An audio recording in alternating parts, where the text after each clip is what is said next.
Hey Google, say hello to Alexa. I'm so excited.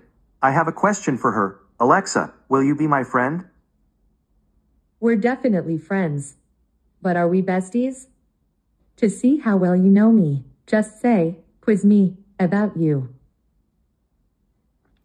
Ja gribi izmantot balss asistentus latviešu valodā un domā, par ko izvēlēties, šis video ir domāts tev. Man uz galda ir 3 asistenti, 2 no viņiem tirgojas pie mums. Tas ir Google un Alexa. Diemžēl abi asistenti nerunā latviski. Līdz ar to, ja tava dzimta valoda ir latviešu valoda, tu nevari pakomunicēt ar viņiem dzimtajā valodā.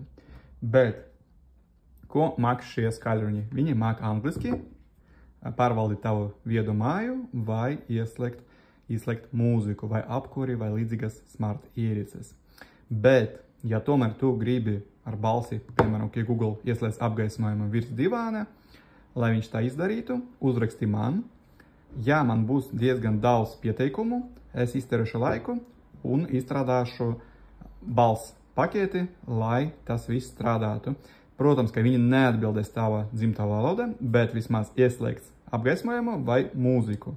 Atpakaļ saiknes nebūs, bet uz to pusi būs, kas arī ir patīkami. Līdz ar to, ja tev ir interese, uzraksti man. Uzreiz varbūt to neizdarīšu, bet ja būs pietiekami daudz cilvēku, lai tas man atmaksātos, es, protams, ka to izdarīšu.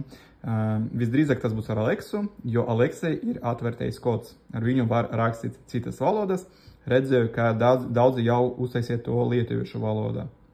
Līdz ar to mēs varam būt pirmie, kuri latviskos mūsu Alexu.